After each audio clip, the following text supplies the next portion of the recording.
주님의 은혜가 여전히 놀랍습니다.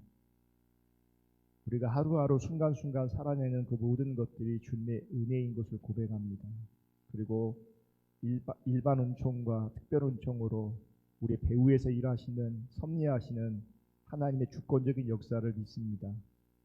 그 하나님의 주권적인 역사 앞에서 우리가 더 겸손하게 주님 따라갈 수 있도록 인도해 주시고, 겸손하게 주님 앞에 엎드릴 수 있는 그 은혜를 우리 모두 가운데 부어 주시옵소서. 그 어느 것보다도 주님의 은혜 앞에 반응할 수 있도록 인도해 주시고, 그럼에도 불구하고 감사하고 감격하고 예배하고 주님 높일 수 있는 예배자로서의 삶을 우리가 분명히 살아갈 수 있도록 함께하여 주시옵소서. 주님의 은혜에 감사해서 귀한 예물 구별해서 주님 앞에 헌금의 예배로 나아갑니다. 하나님, 찬양과 경배로 예배할 수 있도록 인도해 주셔서 감사합니다. 우리가 더 온전히 찬양과 경배로 예배하기로 합니다. 헌금의 예배로 신께 나아갈 수 있도록 인도해 주셔서 하나님 감사합니다. 더 진실하게, 더 온전하게, 더 정직하게 헌금의 예배의 삶을 살아낼 수 있도록 인도하여 주시옵소서. 또 하나님, 우리가 삶이 예배가 되기로 합니다. 우리 삶의 자리에서 주님 뜻 가운데 설 수 있는, 주님의 뜻을 이룰 수 있고 주님의 뜻을 나타낼 수 있는 그 삶의 예배가 우리 모두 가운데 실제이기로 합니다. 그런 삶으로 우리를 다스려 주시고 또 우리를 인도해 주시고 또 우리 가운데 함께하여 주시옵소서. 특별히 헌금 예배로 나아가는 귀한 심령들 가운데 하나님, 주님 더 알게 하시고 주님 온전히 사랑할 수 있는 그 은혜를 부어주시고, 하나님의 온전한 통치 안에 머물러 있음으로 말미암아 세상이 알 수 없고 줄 수 없는 샬롬, 평강을 누릴 수 있도록 함께하여 주시옵소서. 감사합니다 주님, 사랑합니다 주님, 예수님의 이름으로 축복하며 기도합니다. 아멘. 하나님의 말씀 보겠습니다. 신명기 31장 1절로 13절입니다.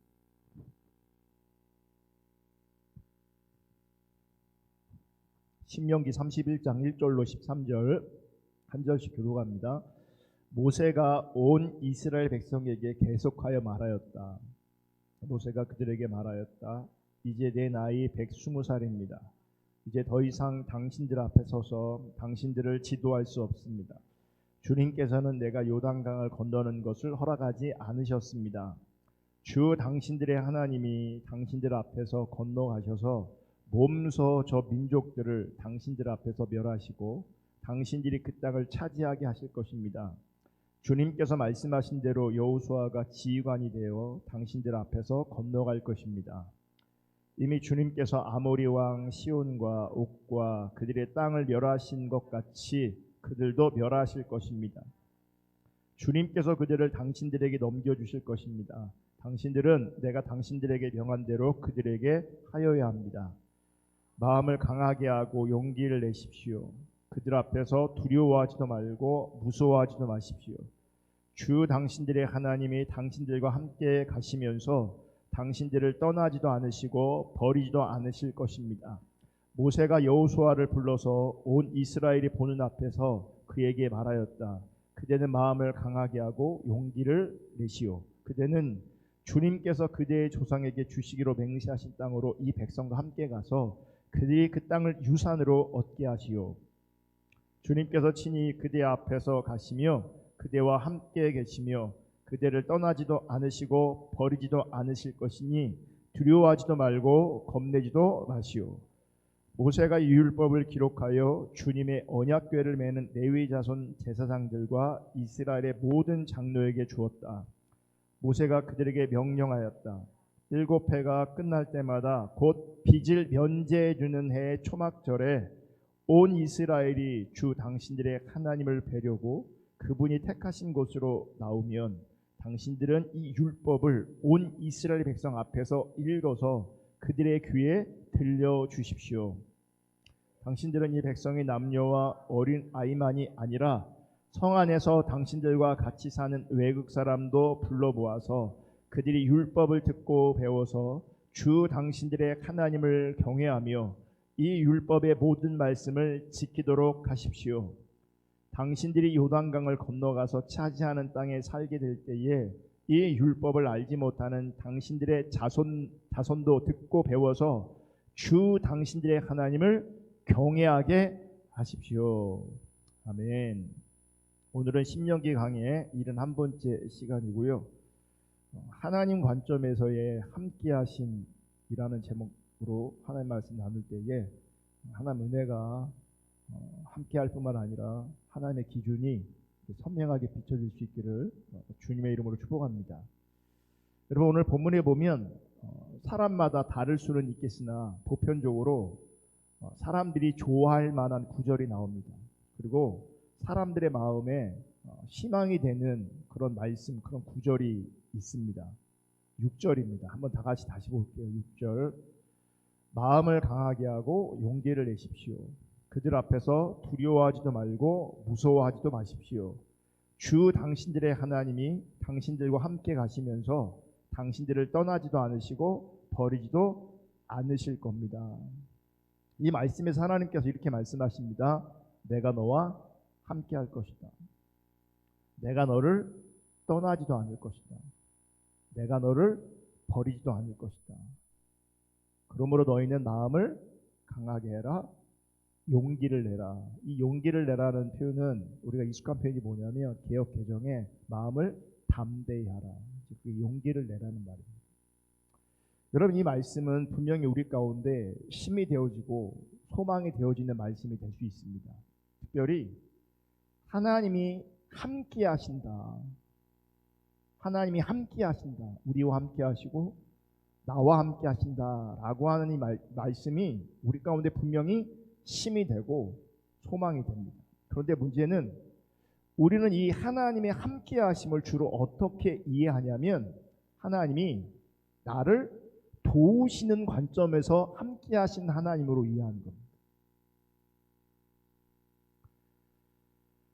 우리를 혹은 나를 도우시기 위해서 함께 하시는 이런 하나님이 사실 사람들이 원하는 하나님을 찾는 그런 하나님이 되는 거죠.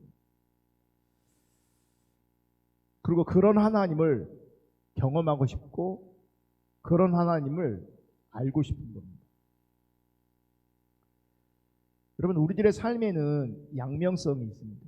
무슨 말이냐면 슬픔이 있다면 반대로 기쁨이 있을 수 있고요. 심을 때가 있다면 뽑을 때가 있는 거죠. 울 때가 있으면 웃을 때도 있습니다. 이것이 우리는 인생입니다.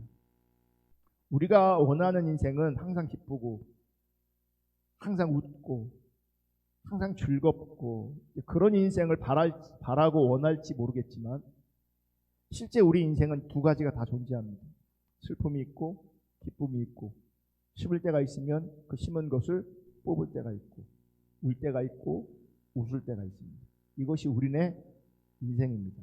그리고 저는 이 모든 우리네 인생의 배후에 하나님이 계시다라고 믿습니다. 우리가 믿는 것은 하나님의 주권이잖아요. 여러분, 하나님의 주권을 우리가 믿고 인정한다면 우리 삶의 배후에 일반 은총을 통해서 혹은 특별한 하나님의 은총을 통해서 하나님 우리 인생의 배후에 함께 하십니다. 아멘. 믿으시기를 축복합니다. 여러분, 우리 모든 배후에 그래서 하나님이 계시다라는 이 말은요, 하나님이 함께 하심에도 불구하고 아까 그 양면성, 우리 인생의 양면성, 하나님께서 함께 하심에도 불구하고요, 울 일이 있을 수 있고 슬픈 일이 있을 수 있고 괴로운 일이 있을 수 있다는 겁니다. 여러분, 하나님이 우리를 떠나지 않으시고 하나님이 우리를 버리지 않으시고 하나님이 늘 함께 하심에도 불구하고 얼마든지 괴로운 일들, 슬픈 일들이 우리 가운데 일어날 수 있습니다. 아멘. 그럼 보세요. 우리가 알고 있고 혹은 우리가 기대하고 있는 그 하나님과 다른 거죠. 아까 말한 대로 하나님의 함께 하심을 우리가 원하는데 그 하나님의 함께 하심은 어떤 하나님이라면 잘되게 하는 하나님, 나의 일을, 우리의 일을 도와주시는 하나님이에요. 근데 실제 성경이 말하는 그 하나님은 우리가 기대하는 그 하나님과 다릅니다. 하나님이 함께 하심에도 불구하고 슬픈 일이 있을 수 있고 하나님이 우리와 우리를 버리지 않으심에도 불구하고요, 힘들고 어렵고 슬픈 일, 고통스러운 일을 우리가 만날 수 있다는 거죠. 그래서 사람들은 혼돈스러워하는 겁니다. 뭐냐면 우리가 기대하는 하나님과 내 현실이 너무 갭이 있는 거예요. 내가 하나님 믿으면 나를 잘되게 하고 나를 도와주고 나를 위로해주고 힘주고 뭐 이런 하나님을 기대하는데, 우리가 원하는데 실제 나의 삶에는 그렇지 않은 일들이 훨씬 더 많이 일어날 수도 있거든요. 그래서 혼돈이 생깁니다. 그러면 우리는 이 혼돈을 어떻게 정리하냐면 이렇게 정리합니다. 일단 우리를 하나님은 나를 힘들게 하거나 하나님이 나에게 슬픈 일을 주시거나 하나님이 나에게 고통스러운 일을 주신다고 생각하지 않습니다. 그런 하나님을 인정할 수 없습니다. 그래서 혹 내가 괴로운 일을 당한다면 혹은 고통스러운 일을 당한다면 그것은 우리가 잘못했기 때문이다. 내가 잘못했기 때문이다 라고 이해하는 거죠. 그러면 슬픈 일들, 괴로운 일들, 울어야 할 수밖에 없는 일들이 있을 때 내가 혹은 우리가 하나님께 잘못한 것이 있기 때문에 내려진 징계다라고 이해해버립니다. 그래야 나를 도우시기 위해서 함께 하시는 그 하나님을 정당화시킬 수 있는 거예요. 그래서 많은 사람들은요, 징계를 받지 않기 위해서 혹은 복받기 위해서 나름 법을 지키려고 하고 나름은 죄를 짓지 않으려고 하는 겁니다. 그래서 많은 사람들은 이 6절의 말씀을 이렇게 이해합니다. 하나님이 우리와 함께하고 있으니까 어떤 힘든 일이 있어도 낙심하지 마라. 마음을 강하게 먹어라. 용기를 내라. 왜냐하면 하나님은 끝내 우리를 도와주시기 때문이다. 하나님 우리를 도와주실 것이다. 문제는 이렇게만 이해하면 안 된다는 겁니다. 이렇게 이해하면요, 우리는 하나님을 어떻게 이해한 거냐면 성경이 말하는 인격체신 그 하나님을 실제로 아는 것이 아니라 자기 중심적인 자리에서 문자에 있는 그 하나님을 내가 원하는 방식으로 그 하나님을 취하는 겁니다. 즉 하나님의 관점에서 정말 중요하고 소중한 것을 생각하지 않고 자기 중립적인 자리에서 자신에게 필요한 것만 생각하며 살아가는 겁니다. 그렇기 때문에 하나님 관점에 정말 소중한 것을 지켜주시고 보호하기 위해서 우리와 함께 하시는 그 하나님을 이해하는 것이 아니라 내게 필요한 것을 부족함 없이 공급해 주기 위해서 함께 하시는 혹은 내 문제를 해결해 주시는 그런 하나님을 원하고 그런 하나님을 추구하는 거죠. 저는 오늘날 신앙생활하는 교회 다니는 많은 분들이 하나님에 대해서 이런 혼란과 왜곡에 빠져 있다고 생각합니다. 그러니까 이런 혼란과 왜곡에서 헤어나지 못하고 있습니다. 그러니까 하나님을 보면서 하나님 관점에서의 소중한 것을 생각하는 것이 아니라 자기 중립적인 자리에서 나에게 필요한 것만을 생각하기 때문에 하나님을 향한 왜곡이 생기고 혼돈이 생기는 겁니다.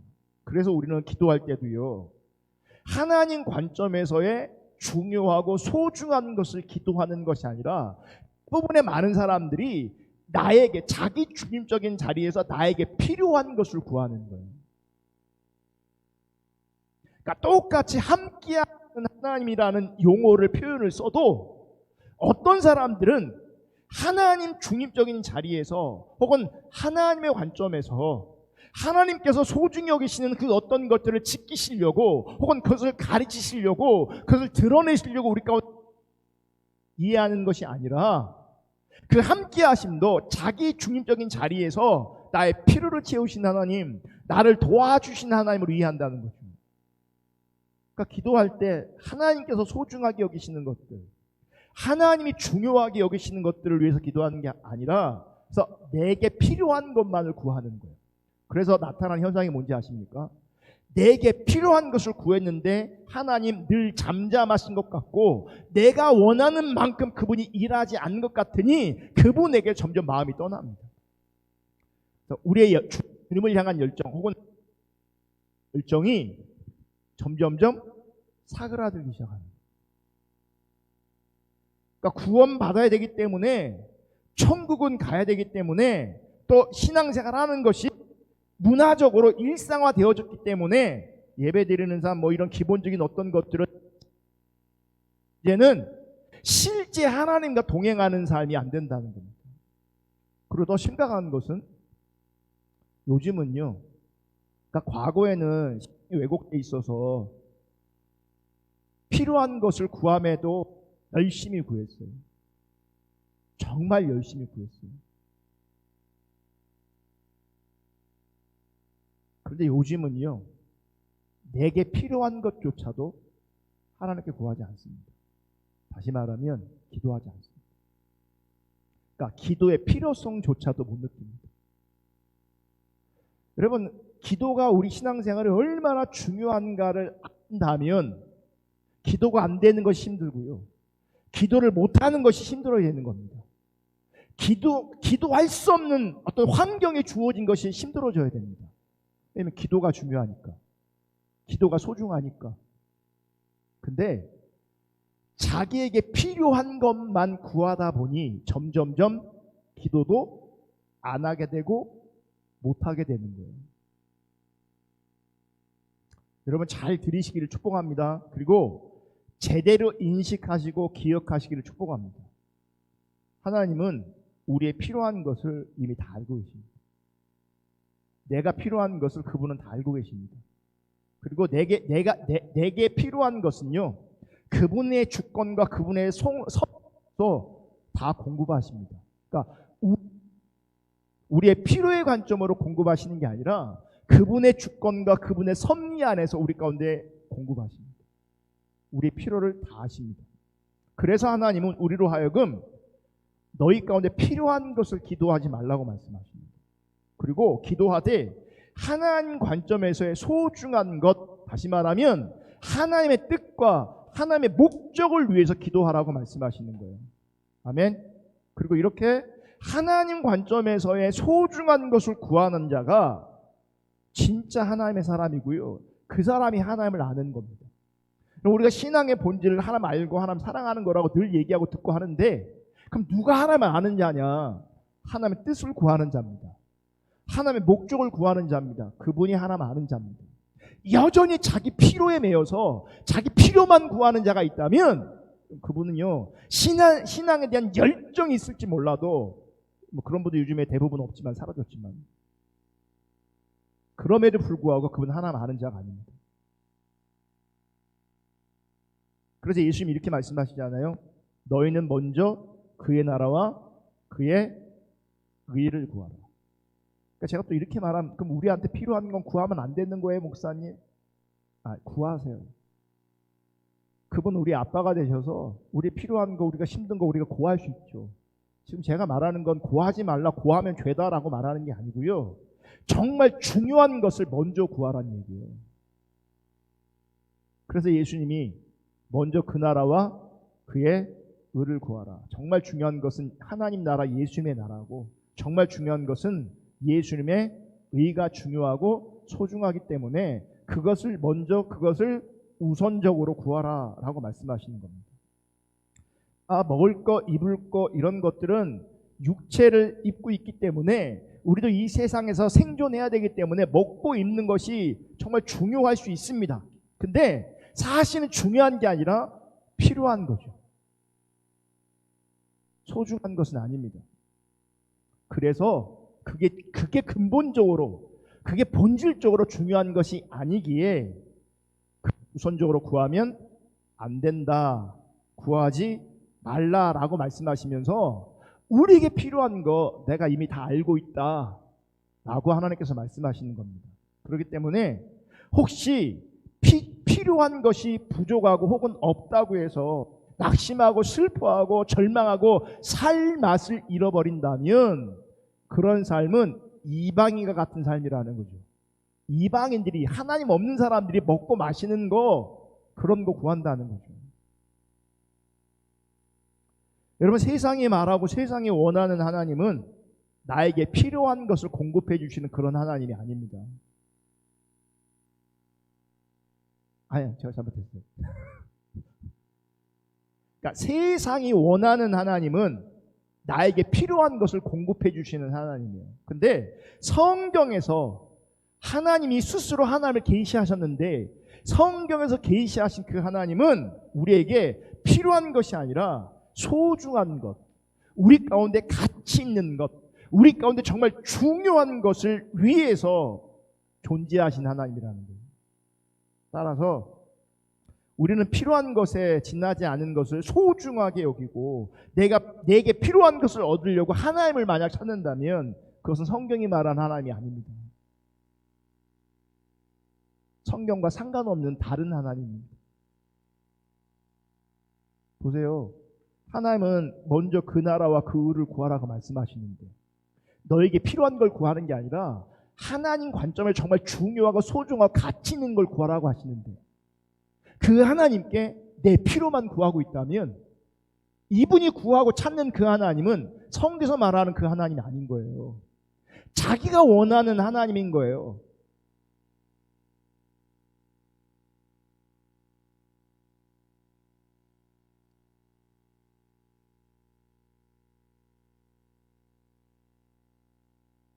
이렇게 볼 때 여러분 우리의 삶에서 하나님 만나지 못하고 믿는 모양이 있는 것 같지만 그 안에 생명력이 없고 죽어있는 듯한 그런 신앙생활이 만약 연속되어진다면 왜 그런지 아십니까? 그것은 하나님 관점에서의 소중한 것을 찾지 않고요. 자기에게 필요한 것에 자기에게 필요한 것만 찾았기 때문에 또 자기에게 필요한 것에만 매여 있기 때문에 자기에게 필요한 것에만 갈급해하고 있기 때문에 그의 삶에 하나님 만날 수 없는 겁니다. 그의 삶에 생명력이 없는 겁니다. 그래서 모양만 남아버리는 겁니다. 그래서 화석화된 신앙이 되어지는 겁니다. 사실은 주님을 향한 열정이 여기서 막 뚝뚝 떠야 신앙생활이 재밌는 거 아닙니까? 하나님이 저 멀리 계신 것 같고 집에도 교회도 내 마음에 드는 인간은 하나도 없는 것 같고 그럼 무슨 재미가 있냐고. 무슨 재미가 있어? 그럼 정말 우리가 그러니까 주님을 사랑하잖아요. 예배가 정말 소중합니다. 우리가 하나님의 임재, 하나님의 영광 이런 얘기 참 많이 하고 자주 하는데 그 하나님의 임재와 영광을 어디서 가장 강력하게 체험하고 누릴 수 있습니까? 예배입니다. 예배입니다. 근데 자기 중립적인 자리에서 자기 필요만 구하는 자들은 자기의 필요에만 매여 있는 자들은요, 이 하나님의 임재가 없습니다. 하나님 영광이 없습니다. 하나님 만날 수 없습니다. 고로 생명력이 없습니다. 죽어갑니다. 화석화됩니다. 굳어있습니다.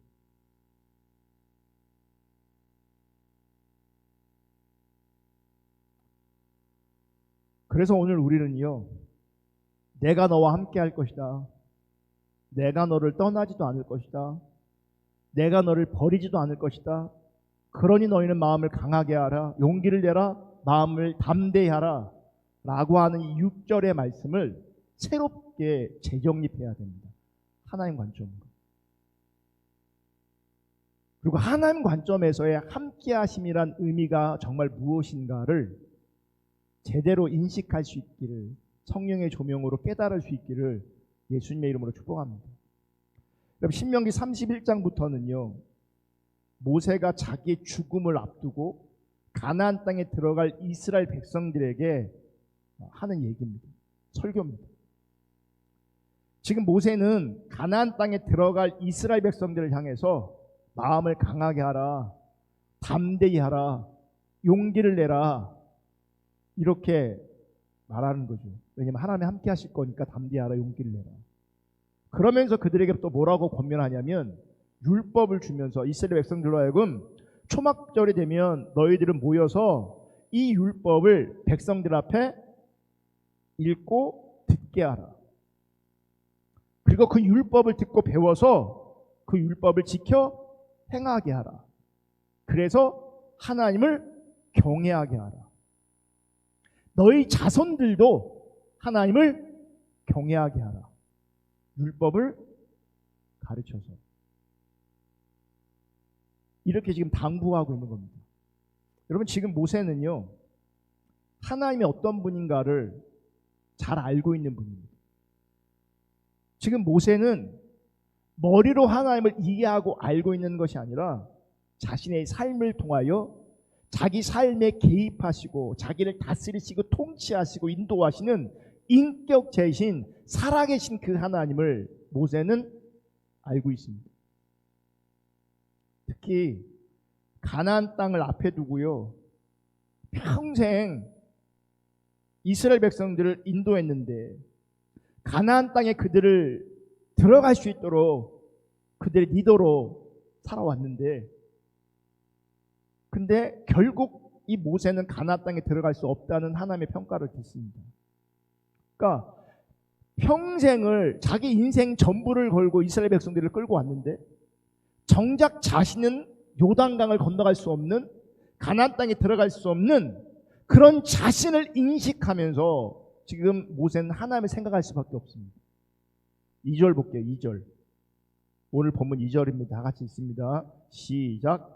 모세가 그들에게 말하였다. 이제 내 나이 120살입니다. 이제 더 이상 당신들 앞에 서서 당신들을 지도할 수 없습니다.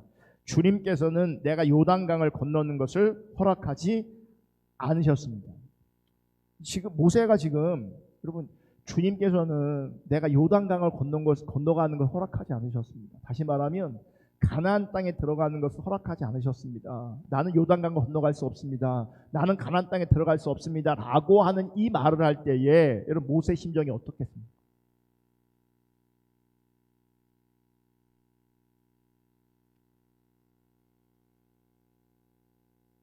또 2절에 이렇게도 말하잖아요.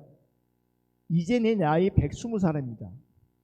이제 내가 더 이상 당신들 앞에 서서 당신들을 지도할 수 없습니다. 여러분, 지금 이 모세의 말은 어떤 말이냐면, 이제 내가 늙었기 때문에 일을 할 수 없습니다. 그렇게 이해하기보다는요, 이 표현에 담긴 의미가 뭐냐면, 그러니까 모세는 자기의 죽음을 예견하고 있는 거예요. 이제 이스라엘을 인도해서 가나안 땅으로 들어가는 일은 자기 몫이 아니에요. 자기 역할이 아니었어요. 그 역할이 누구에게 넘어갑니까? 여호수아에게 넘어가죠. 오늘 본문에도 그 얘기 분명히 나옵니다. 그러면 이제 모세의 역할, 모세 할 일은 다 끝났습니다. 그러니까 할 일이 끝났기 때문에 모세에게 남아있는 일은 뭔지 아십니까? 이제 죽음이 남아있는 겁니다. 그거를 누가 알고 있냐면 모세가 알고 있는 거예요. 그러니까 이 말은 이거예요. 나는 요단을 건너지 못하고 죽어야 한다. 내 역할은 여기까지다. 그럼 보세요, 여러분. 모세는 지금 이런 말을 하면서 내가 왜 요단을 건너가지 못할까? 내가 왜 가나안 땅에 들어갈 수 없을까? 라고 하는 것을 분명히 생각했을 겁니다. 왜 들어가지 못했습니까? 왜 요단을 건너가지 못하는 겁니까? 모세는 과거에 가데스에서 반석을 명해서 물을 내라라는 하나님의 말씀이 있었어요. 반석을 명하여 물을 내라. 그때 모세는요, 자기 그 혈기 때문에 말씀을 어겼어요. 어떻게 어겼냐면, 반석을 명하여 물을 내라고 하는데 반석을 어떻게 합니까? 2번 쳤어요. 2번. 그래서 모세는 하나님으로부터 가나안 땅에 들어갈 수 없다라는 말씀을 듣습니다. 그게 민수기 20장 12절입니다. 볼게요. 주님께서 모세와 아론에게 말씀하셨다. 너희는 이스라엘 자손이 보는 앞에서 나의 거룩함을 나타낼 만큼 나를 신뢰하지 않았다. 그러므로 너희는 내가 이 총회에서 주기로 한 그 땅으로 그들을 데리고 가지 못할 것이다. 가만히 이 말씀을 보면요, 가나안 땅을 코앞에 두고 요단강을 건너갈 수 없는 자신을 생각하면서 알게 된 하나님은 어떤 하나님이냐면, 하나님의 거룩함을 나타낼 만큼 하나님을 신뢰하지 않는 자는 가나안 땅에 들어갈 수 없다는 거예요.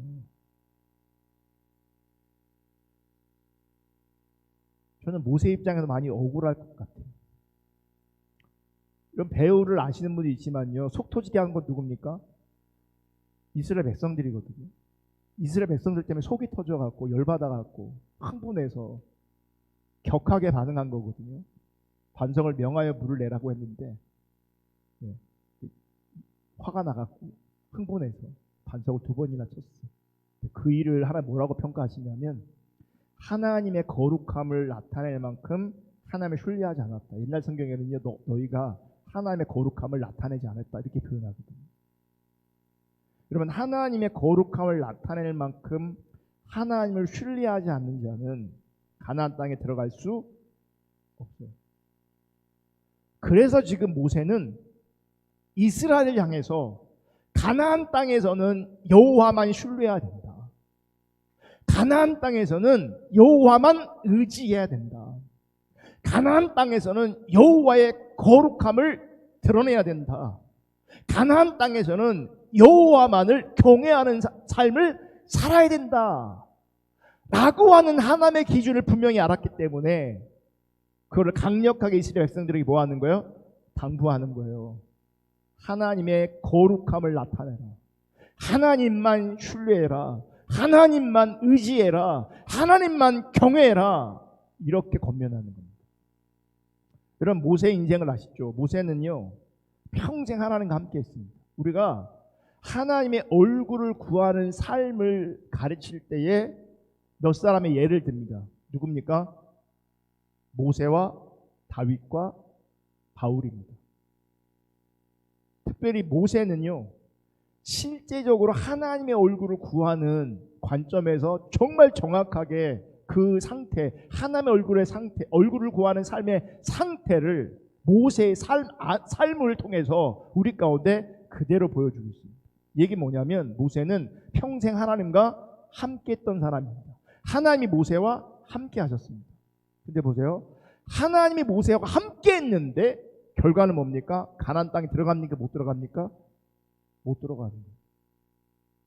요단을 건널 수 없는 겁니다. 생각해 보세요. 우리가 생각하는 하나님의 함께 하심, 모세와 함께 하셨던 그 하나님의 함께 하심 좀 다른 것 같지 않습니까? 여러분, 우리를 도와주시고 위로하시고 힘 주시기 위해서 함께 하신 하나님이라면 설령 모세가 여태 잘못한 거 없는데 쭉 잘해왔었는데 이거 잘못됐다고 해서 가나안 땅에 못 들어가게 하는 것보다는 잘못했지만 실수했지만 한 번 좀 눈 감아주면서 내가 너의 수고를 안다. 그동안 너의 고생을 안다. 그러니 이번은 내가 한 번쯤 넘어가 줄게. 다음부터는 그러지 마. 이렇게 말씀하시면서 끝날 수 있지 않겠습니까? 우리가 원하는 하나님 그런 하나님 아닙니까?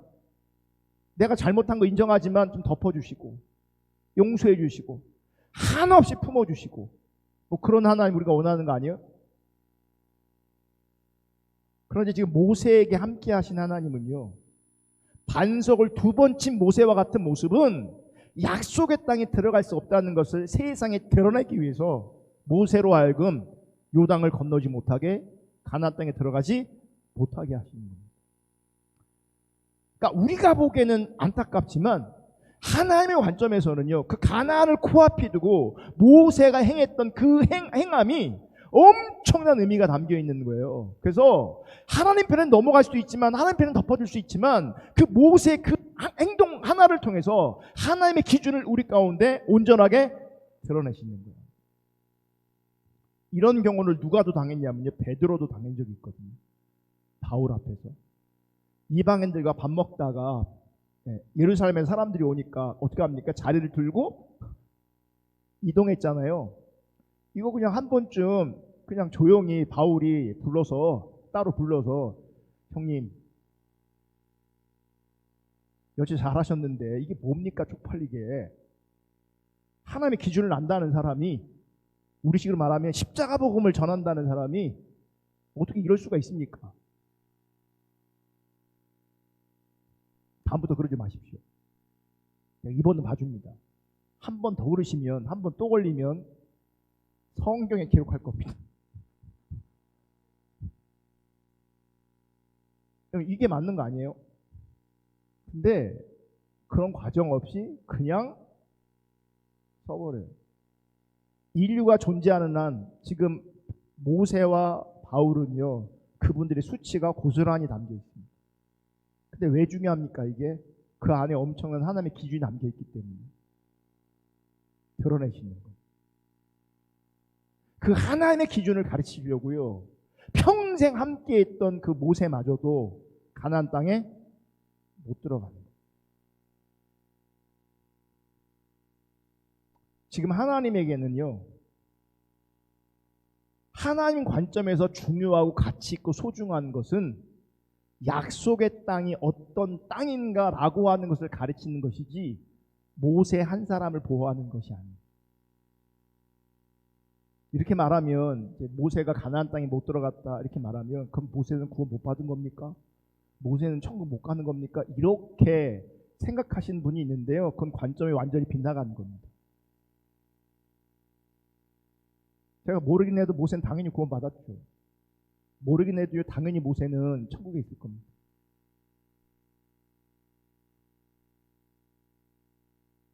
여러분, 지금 하나님은 모세가 구원 받았냐, 모세가 천국에 못 갔냐, 여기에 관심이 있는 것이 아니라 모세의 잘못을 통해서 약속의 땅에 합당하지 않은 모습이 어떤 것인가를 우리 가운데 말씀하시고 가르치시는 거예요.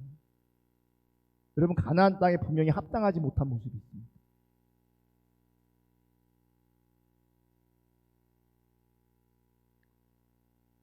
지금 이것을 알고 있는 모세는요, 이스라엘만큼은 약속의 땅이 어떤 땅인가를 분명히 알기를 원했다는 거죠. 그리고 이스라엘이 약속의 땅에 들어가서도 그 땅의 속성에 맞지 않는 모습으로 나아가지 않도록 하기 위해서 지금 강력하게 당부하고 있는 거예요. 그 땅에 들어가면 하나님만 의지해요. 하나님만 신뢰해요. 하나님만 경외해요. 사실 인간적으로 보면 나는 요단을 건널 수 없다, 나는 가나안 땅에 들어가지 못한다 라고 하는 것은 자신의 부끄러움을 드러내는 겁니다.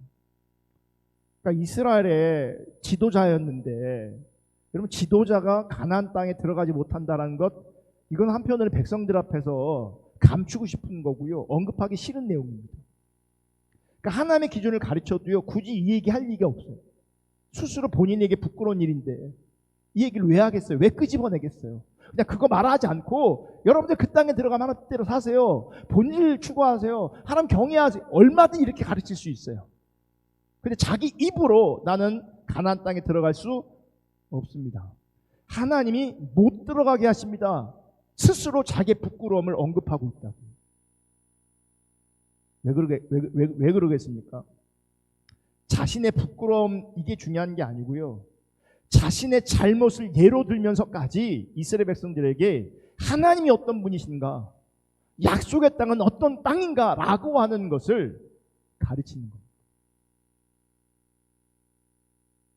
지금 모세는 하나님이 함께 하심으로 말미암아 어떤 사고방식이 하나님 나라에 들어갈 수 없는지, 어떤 사고방식이 하나님 나라에 합당하지 않은지를 자기의 부끄러움을 드러내면서까지 가르치고 있다. 따라서 여러분, 우리에게도 하나님이 함께 하신다면 그 이유는 뭐겠습니까? 우리에게 필요한 것을 공급해주고 우리에게 부족한 것을 채워주는 것이 아니고요, 우리 속에 있는 잘못된 사고방식, 잘못된 생각들을 끄집어내셔서 그런 것들은 하나님 나라에 합당하지 않으니 우리를 다루셔서 우리를 징계해서라도 버리게 하기를 원합니다. 잘못된 사고방식을 버리기를 원하시는 거죠. 그런 관점에서 하나님께서 우리 가운데 뭐 하시는 거예요? 함께 하시는 거예요. 그러니까 나의 필요를 채우시려고 함께 하는 게 아니고요, 하나님이 함께 하심으로 말미암아 하나님 나라에 합당하지 않은 것들을 버리게 하기 위해서 하나님 나라에 합당한 자로 우리를 세우기 위해서 우리 가운데 함께 하시는 겁니다.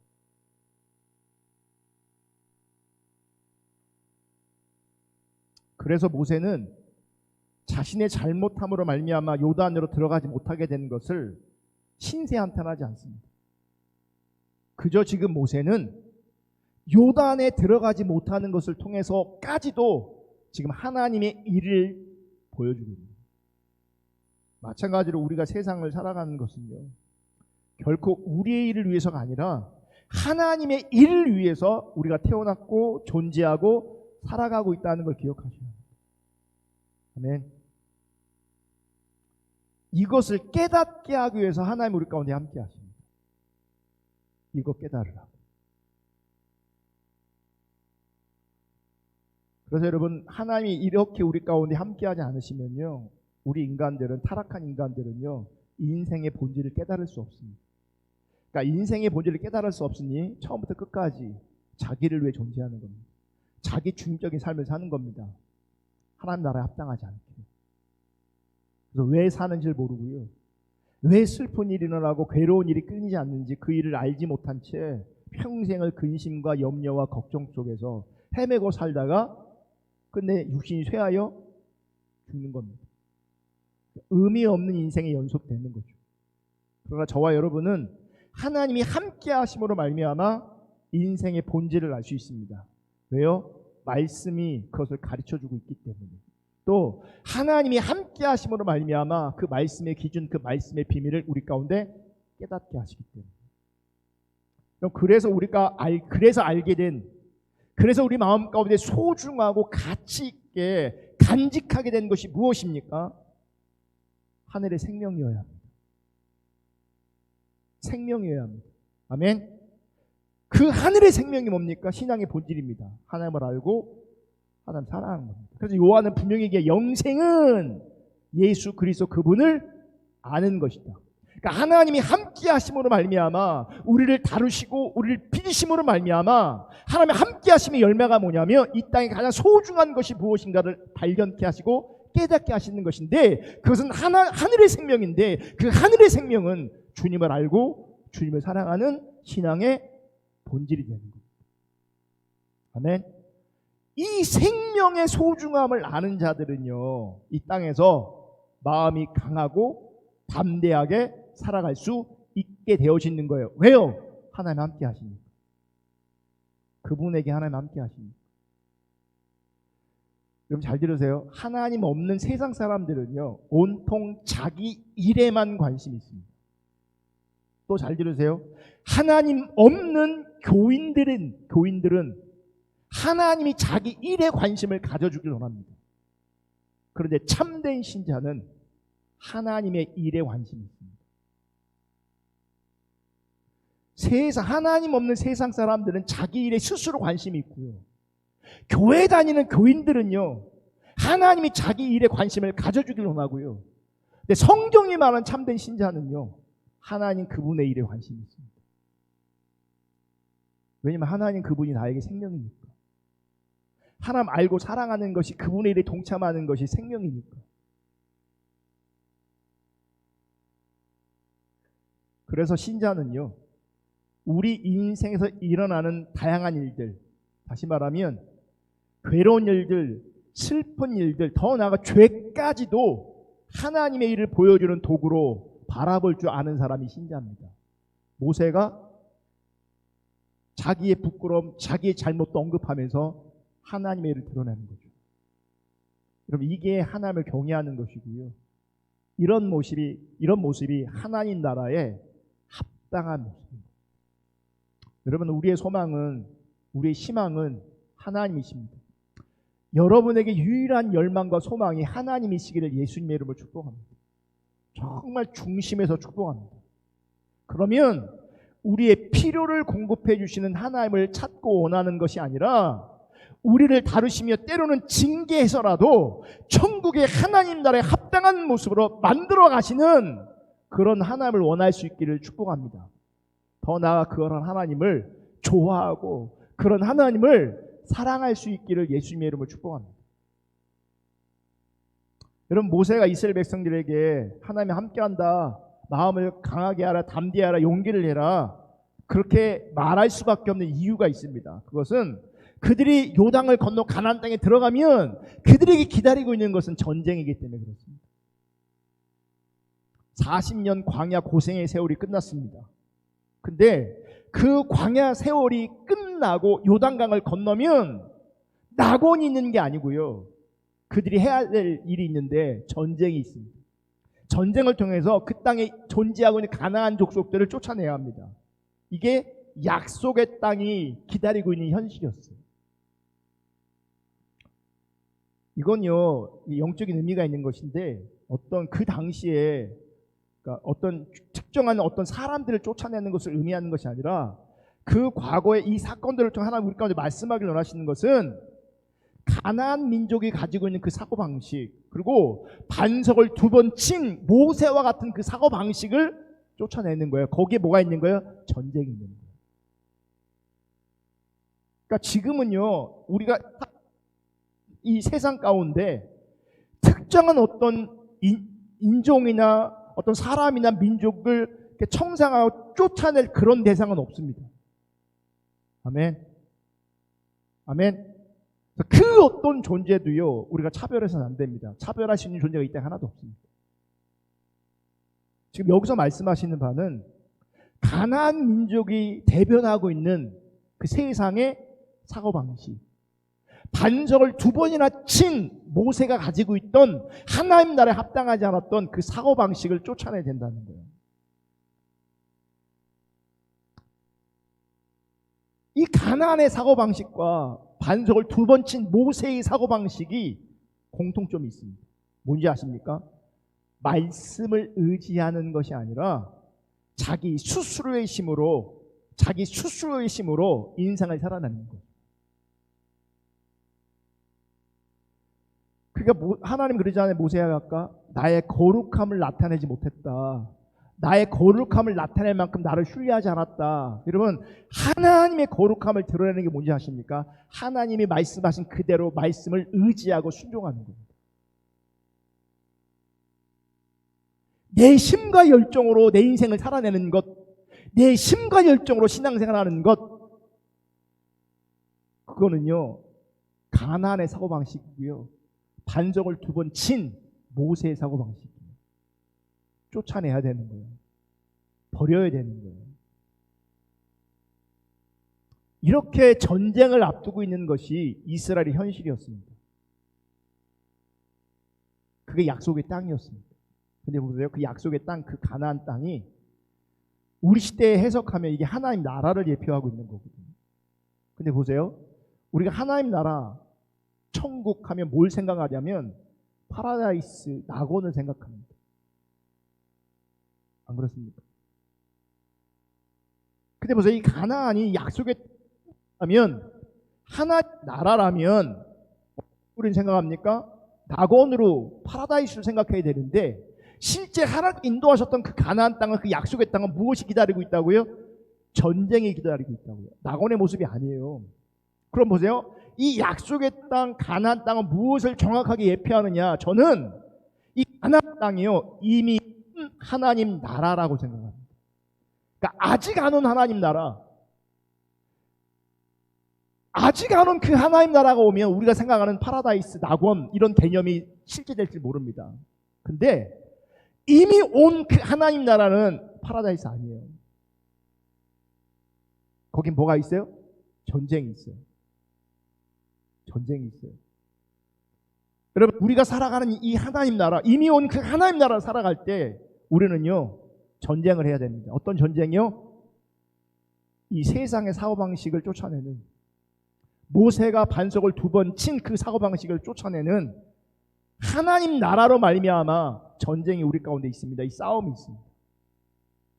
이 싸움에서 승리할 수 있기를 예수님의 이름으로 축복합니다. 우리는 이런 거 하잖아요.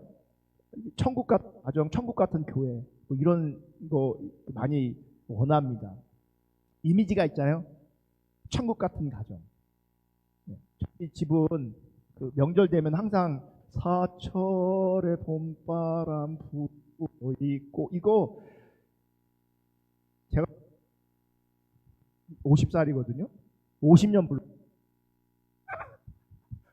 맨날 그것만 불러요. 딴 것 좀 했으면 좋겠는데.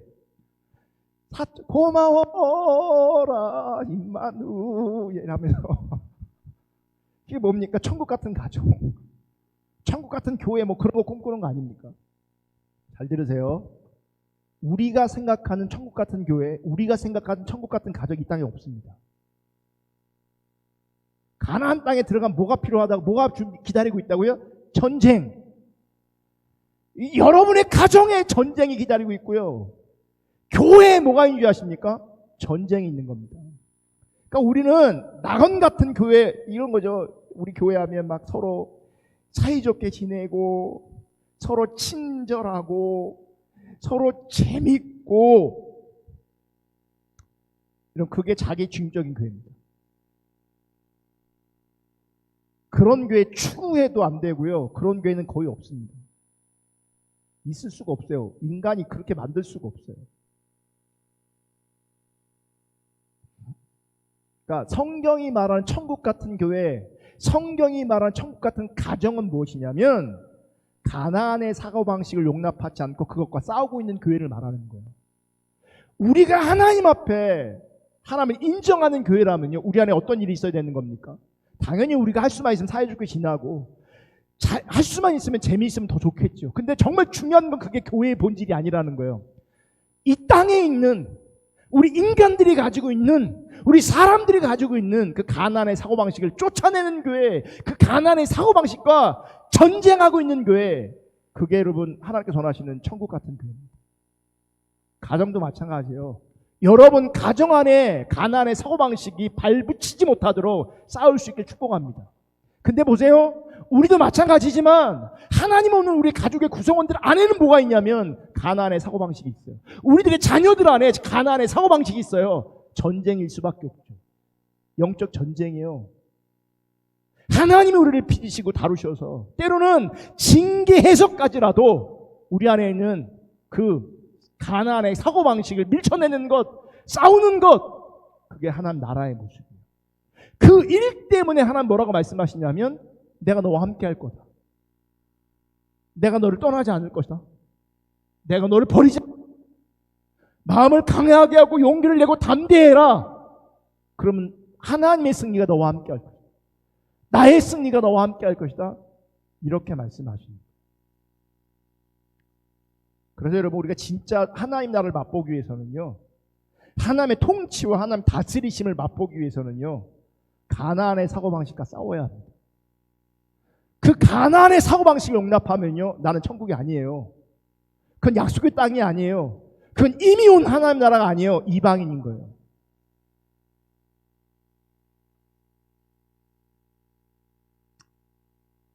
가나안의 사고방식과 전쟁하면서 승리하게 하시는 그 하나님 발견하고 그 승리하신 하나님을 체험할 수 있기를 예수님을 축복합니다. 그러므로 말미암아 온전한 하나님의 통치와 다스리심이 나에게, 우리 교회에, 우리 가정 가운데 임하는 역사가 있기를 주님으로 축복합니다. 그래서 그렇게 하나님이 함께 하시는 곳이 하나님 나라가 되는 거죠. 그래서 초막이나 궁궐이나 내 주 예수 모신 곳이, 혹은 내 주 예수 계신 그곳이, 하나님의 통치가 임하는 그곳이 가나안의 사고방식을 내쫓고 하나님의 통치만 남아있는, 하나님만 의지하는, 하나님만 신뢰하는, 하나님만 사랑하는, 하나님만 경외하는 그곳이 하나님 나라, 곧 천국이 되는 거예요.